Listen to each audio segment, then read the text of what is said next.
Hello, my brilliant little readers. Thank you for joining me for story time today. This month is February. February is Black History Month. So this month we really focus on Black history. However, every month we celebrate and learn about Black history because it's a history that we all share. It's world history. We're going to read a non-fiction story. That means it's real, it's true. And this is a biography about young Rosa Parks. Young Rosa Parks, civil rights heroine. Are you ready to read with me the story about this great hero? Okay, come on. Young Rosa Parks, civil rights heroine. By Anne Benjamin, illustrated by Ellen Beer.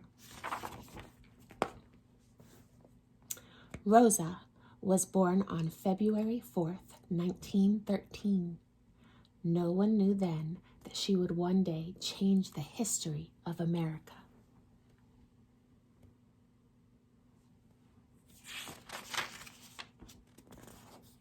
Rosa lived with her mother, brother, and grandparents in Alabama.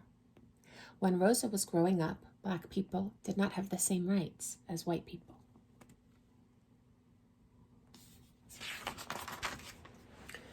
In those days, schools were different for Black children and white children. White children went to better schools. They had heated classrooms and new textbooks. Black children went to school in run-down buildings. They had no heat, no desks, and few books. That's not fair, is it? Black children went to school for part of the year. During the rest of the year, they worked in fields to help their families. Rosa's grandparents lived on a farm. Rosa and her brother were lucky to have enough food to eat, but sometimes they were sad.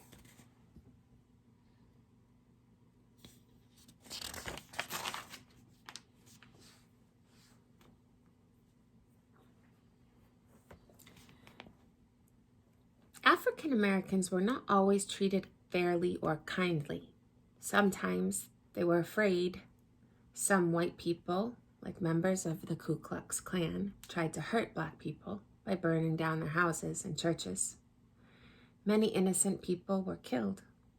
Rosa's grandfather remembered these hard times.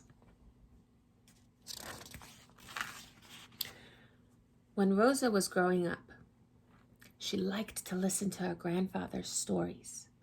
Her grandfather taught her to respect all people, no matter what color they were. Rosa learned a lot at the school she attended, but Rosa had to leave school to take care of her sickly grandmother.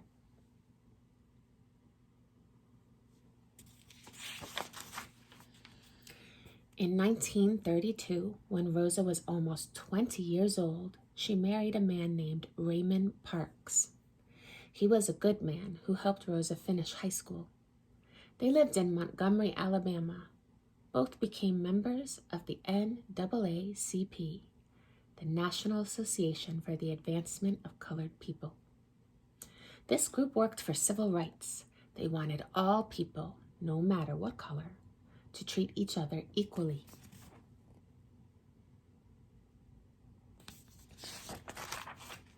Rosa worked hard in the NAACP. She knew that Black people were not treated fairly, and she wanted to do something about it. On December 1st, 1955, Rosa made a very important decision. She would take the first step to change things.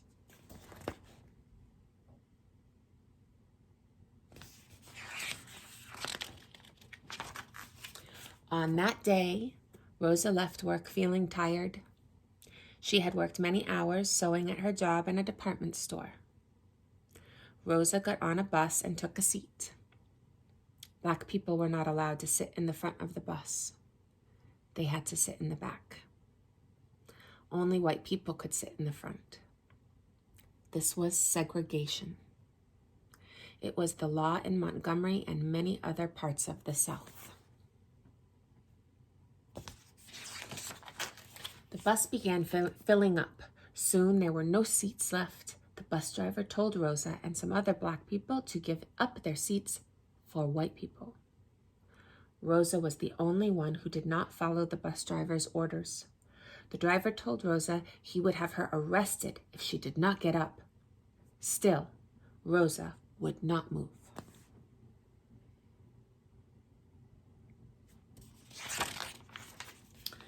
Rosa Parks was arrested and taken to jail.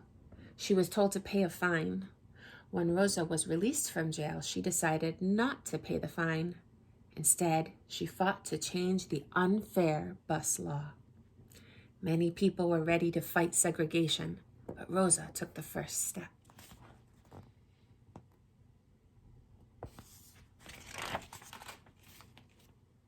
Rosa and her friends organized a boycott. A boycott is when many people come together and refuse to buy or use something. All the black people who usually rode the bus to work agreed to walk instead. This meant that the bus company would lose money. A lot of money.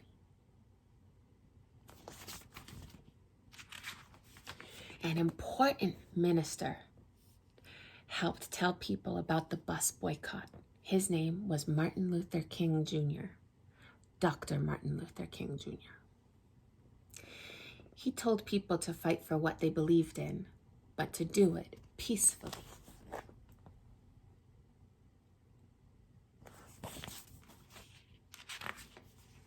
While the boycott was going on, Rosa's lawyers took her case to the Supreme Court. That is the highest court in the United States. Rosa's lawyers said that Rosa should not have been arrested. They said that segregation on buses should be against the law because it treats black people unfairly.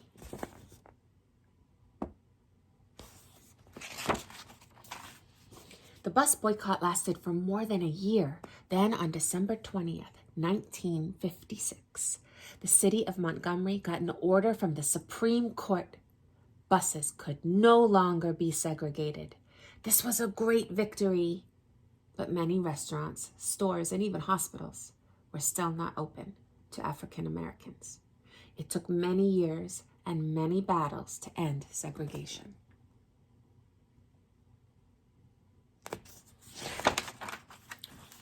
Rosa Parks has worked hard for the civil rights movement.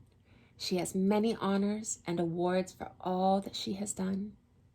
But one right stands before them all, the right to be treated fairly and with respect.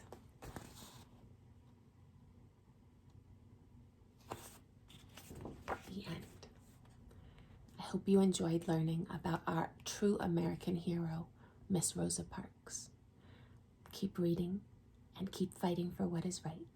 I love you.